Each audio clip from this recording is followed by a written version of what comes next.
तो इन तीनों सवालों के इर्द गिर्द चर्चा करेंगे। हमारे साथ सारे मेहमान इस वक्त जुड़ चुके हैं कि करके आपका इंट्रोडक्शन करा देते हैं, परिचय करा देते हैं। राखी राठौड़ जी हैं, बीजेपी नेता, बहुत बहुत स्वागत राखी जी आपका। राजेंद्र आर्य साहब हैं, कांग्रेस नेता, आपका भी स्वागत। डॉक्टर कैलाश गर्ग हैं, निजी चिकित्सक हैं, बहुत बहुत स्वागत आपका। डॉक्टर रवि चौधरी हैं, आप भी डॉक्टर हैं। और वहीं निरंजन पोद्दार साहब राजनीतिक विश्लेषक के तौर पर हमारे साथ यहां पर जुड़ चुके हैं। आप सभी मेहमानों का बहुत बहुत स्वागत। पहला सवाल पोद्दार साहब, मैं एक चीज जानना चाहूंगा, जो सवाल निकलकर सामने आए, क्या चिरंजीवी योजना की तरह आरटीएच भी कहीं ना कहीं एक तरह से कानून या एक व्यवस्था ही बनकर रह जाएगी? इसके लूप होल्स या इसके और कुछ बारीकियां सामने आती रहेंगी, क्योंकि चिरंजीवी में भी आज की तारीख में जो पैकेज की बात होती है उस पर अभी भी चर्चा होती है, उसको लेकर भी क्लैरिटी पूरी तरह से नहीं है। ये एक तरह से आई वॉश है या फिर एक मास्टर स्ट्रोक इसको माना जाएगा आरटीएच को?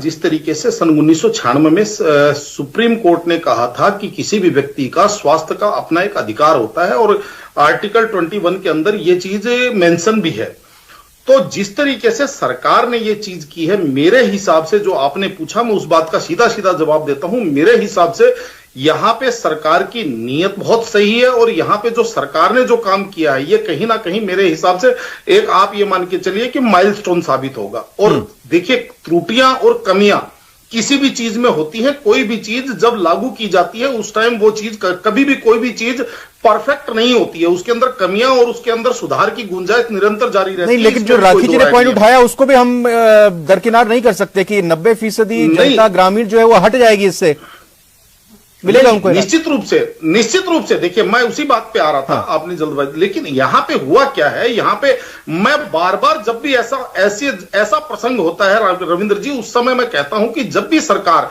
ऐसे फैसले करती है उस टाइम प्रभावित पक्षकारों को शामिल नहीं करती। इसी का परिणाम है कि उसके अंदर ज्यादा त्रुटियां रह जाती हैं और उसका एक वर्ग विरोध करने पे उतर जाता है।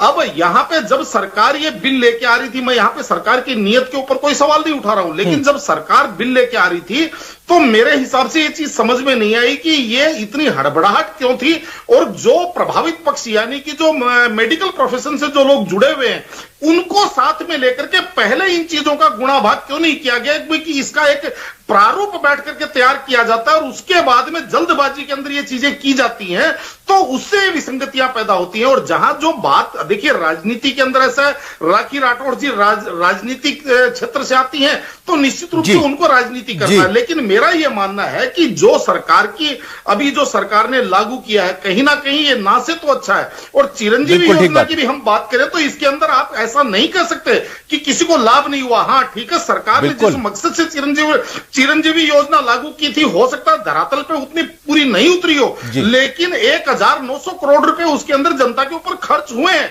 तो कोई तो लाभान्वित हुआ है ना उसके अंदर। और इसके अंदर मैं कहता हूं कि अगर मान लीजिए 1% आदमी भी इसमें लाभान्वित होते हैं। बिल्कुल, आज आप सभी चर्चा में शामिल हुए, राखी जी, राजेंद्र जी और डॉक्टर कैलाश, डॉक्टर रवि और साथ ही साथ निरंजन पोद्दार साहब, आप सभी का बहुत बहुत धन्यवाद। अंत